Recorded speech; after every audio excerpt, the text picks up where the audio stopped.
Zago. Your game, your culture. Spirit strong, hearts in peace. World Cup dreams that never cease. Raise the flag, feel the fire. One world united, reaching higher.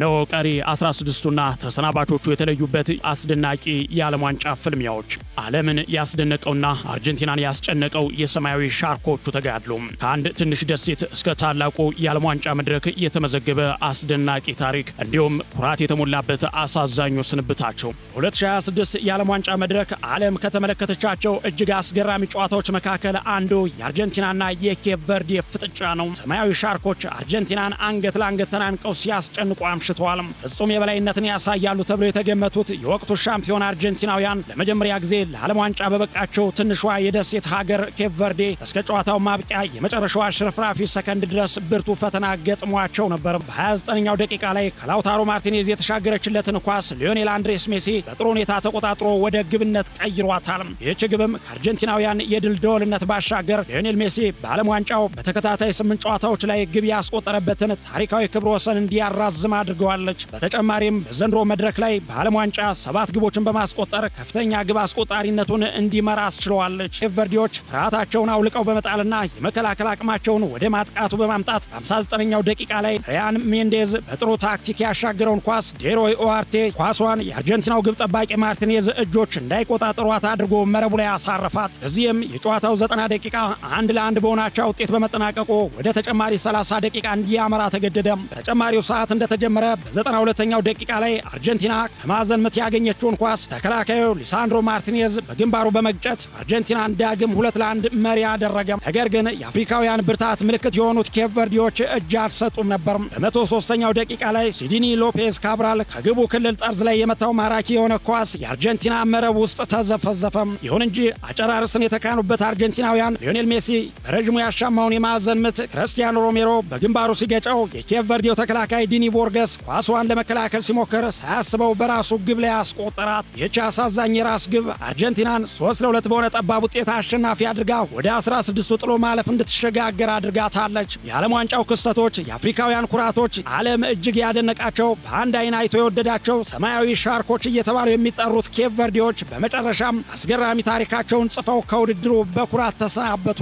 ይህ ጨዋታ በኬፕ ቨርዴ አስደናቂ ጽናትና ታሪካዊ ተጋድሎ በዓለም ዋንጫው ታሪክ ውስጥ ሁልጊዜ የሚታወስ ሆኖ አልፏል። ከ600 ሺህ በታች ሕዝብ ብቻ ያላት ትንሿ የደሴት ሀገር በመጀመሪያው የዓለም ዋንጫ ተሳትፏ ዓለምን አስደምማ በኩራትና በጀግንነት ተሸኝታለች። መላው ዓለምም ይህንን ሁሉ የእግር ኳስ አስደሳች ስሜት መገረምና መደነቅ ስለሰጣችሁን እናመሰግናለን ብሏቸው ቆሞ አጨብጭቦ ሸኝቷቸዋል። 16ቱን የተቀላቀለው የአርጀንቲና ብሔራዊ እግር ኳስ ቡድን በበኩሉም በቀጣይ 8ቱን ለመቀላቀል ጁን 7 በአታላንታ ሌላዋን የአፍሪካ ሀገር የግብፅ ብሔራዊ ቡድንን የሚገጥም ይሆናል። Zago. Your game, your culture. በ2026 ዓለም ዋንጫ እጅግ አስደናቂ የነበረው የግብፅና የአውስትራሊያ የጥሎ ማለፍ ጨዋታ በፈርዖኖቹ ታሪካዊ አሸናፊነት ተጠናቋል። አፍሪካዊቷ ግብፅ ጨዋታውን 4-4-2 ቅርጽ በማስያዝና ፈጣን ጅማሮ በማድረግ በመጀመሪያው አጋማሽ ብልጫ ነበራት። በ13ኛው ደቂቃ ላይ ካሪም ሐፊዝ ያሻገረውን ድንቅ ኳስ ኢማም አሹር በግንባሩ በመግጨት ግብፅን መሪ አደረገ።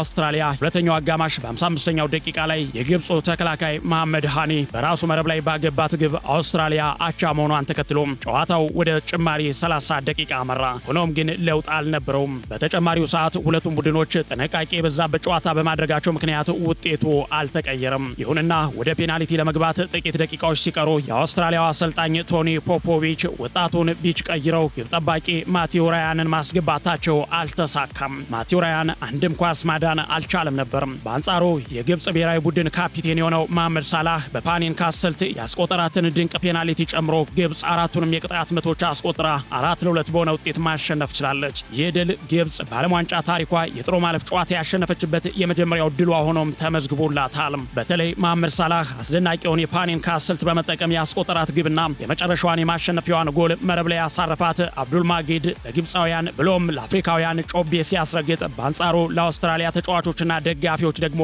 ከባድ የልብ ስብራት ሆኖባቸዋል። በዓለም ዋንጫ ታሪክ ለአራተኛ ጊዜ እየተሳተፈች የምትገኘው ግብፅ በዚህ መድረክ ስኬታማ ጉዞዋን ቀጥላበታለች። እንደ አውሮፓውያን አቆጣጠር በ1934፣ በ1990፣ በ2018 እና ዘንድሮ በመድረኩ የተሳተፈችው ግብጽ ውድድሩን ያዘጋጀችውን ጣሊያንን በመቀላቀል በ1934 የዓለም ዋንጫ ላይ የተሳተፈች የመጀመሪያዋ የአፍሪካና የመካከለኛው ምስራቅ አገር በመሆን ታሪክ ሰርታለች። በሆሳም ሐሰን አሰልጣኝነት እየተመራ በመድረኩ የተገኘው የፈርዖኖቹ ልዑክ በአህጉሪቱ አስደናቂ ጉዞ ካደረጉት መካከል አንዱ ሆኖ መጥቷል።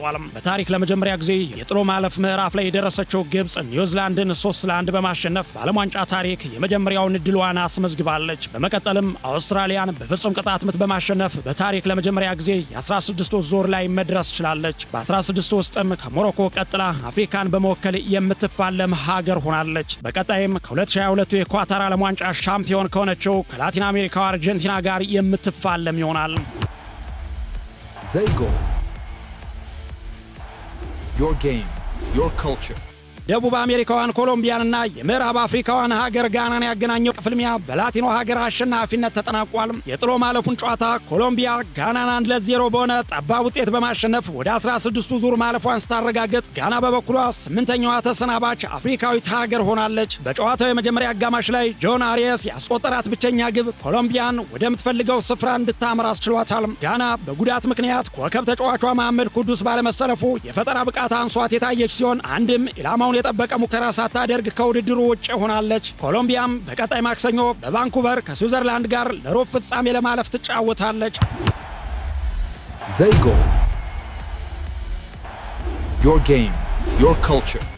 ይህ የ2026 የፊፋ ዓለም ዋንጫ የጥሎ ማለፍ ወሳኝ ጨዋታ አስተናጋጇን ካናዳን ከሞሮኮ ጋር አገናኝቶ ነበር። የአትላስ አንበሶቹ እየተባሉ የሚጠሩት የአፍሪካ ኩራት የሆኑት ሞሮኮዎቹ እጅግ ከባድ ተጋድሎ በማድረግና የተጋጣሚዎቻቸውን ስህተት በመጠቀም ካናዳን 3-0 በማሸነፍ ሩብ ፍጻሜውን መቀላቀል ችለዋል። የጨዋታው መለያ የሆነው አስደናቂ እንቅስቃሴ የተጀመረው ደግሞ ሁለተኛው አጋማሽ ላይ ነበር። የሞሮኮ ኮከብ ኢዘዲን የካናዳን የተከላካይ ክፍል ክፍተት ተጠቅሞ 50ኛው ደቂቃ ላይ የመጀመሪያውን የሞሮኮ ጎል ከመረብ አዋህዷል። በቀጠለው ፍጥነት የታከለበት ማራኪ ጨዋታ ከ30 ደቂቃ በኋላ ኢዘዲን በ82ኛው ደቂቃ ላይ ሁለተኛ ግቡን በማስቆጠር የሞሮኮን የግብ ብልጫ ወደ 2 ማስፋት ቻለ። በመጨረሻም ሶፊያን ኢብራሂሚ ድንቅ ግብ በማስቆጠር የጨዋታውን ውጤት 3-0 በማድረግ የሞሮኮን አይቀሬ ድል ማወጅ ቻለ። የሞሮኮን ወሳኝ 2 ግቦች ያስቆጠረውና የጨዋታው ኮከብ ተብሎ የተመረጠው ኦናሂ ሲሆን ቡድናቸው ያለውን ሁሉ ሰጥቶ እንደተጫወተ ሲናገር ሩብ ፍጻሜ ለመድረስ ያለንን ሁሉ ሰጥተናል፣ ድሉ ለመላው የሞሮኮ ሕዝብ ይሆንልንም ብሏል። አክሎም በሁለተኛው አጋማሽ ለካናዳ ማን እንደሆነን አሳይተን አጨዋወታችንን ተከትለናል ሲል በድጋሜ ተጋጣሚያቸውን መርታታቸውን ገልጿል። ሞሮኮ በዓለም ዋንጫው ታሪክ የእግር ኳስ አኩሪ ውጤት ያስመዘገበች የመጀመሪያዋ አፍሪካዊትና አረባዊት ሀገር ስትሆን በ2022 ኳታር በተካሄደው የዓለም ዋንጫ ውድድርም እስከ ግማሽ ፍጻሜ መድረስ ችላለች። የሞሮኮ ብሔራዊ ቡድን በዓለም ዋንጫው ያስመዘገባቸውን ዋና ዋና ድሎችና ታሪካዊ ክስተቶችን ስንመለከትም ግማሽ ፍጻሜ የደረሰች የመጀመሪያዋ አፍሪካዊ ሀገር ነች። ባለፈው የ2022 ኳታር ዓለም ዋንጫ በሩብ ፍጻሜው ፖርቱጋልን 1-0 በማሸነፍ ታሪክ የሰራች ሲሆን በአራተኛ ደረጃ ላይ በማጠናቀቅም የአፍሪካን ክብር ከፍ አድርጋለች። ከሀገሪቱ ውጭ የተወለዱ ተጫዋቾችን በመያዝና በማቀናጀት ጠንካራ የመከላከልና ፈጣን የመልሶ ማጥቃት አጨዋወትን በውድድሮች ላይ በመተግበር አስፈሪ ቡድን የገነባችው ሞሮኮ አሁን ከዓለም ኃያላን የእግር ኳስ ሀገራት መካከል አንዷ ለመሆን በቅታለች። የ2030 የዓለም ዋንጫ አዘጋጅ ሀገራት የሆኑትን ስፔንንና ፖርቱጋልን በመቀላቀል የ2030 የፊፋ ዓለም ዋንጫን በጋራ ለማዘጋጀት በፊፋ የተመረጠችው ሞሮኮ ውድድሩን በማስተናገድም በአፍሪካ ሁለተኛዋ ሀገር ለመሆን ተቃርባለች። የአፍሪካና የአረቡ ዓለም ኩራት የሆነው የሞሮኮ ብሔራዊ ቡድን በዘንድሮ ውድድርም ታዲያ 8ቱን የተቀላቀለ የመጀመሪያው ቡድን ሲሆን ቀጣዩን የሩብ ፍጻሜ ጨዋታም ከሌላኛው የአፍሪካ ዘረመል ስብስብ ከሆነው የፈረንሳይ ብሔራዊ ቡድን ጋር የሚያደርግ ይሆናል።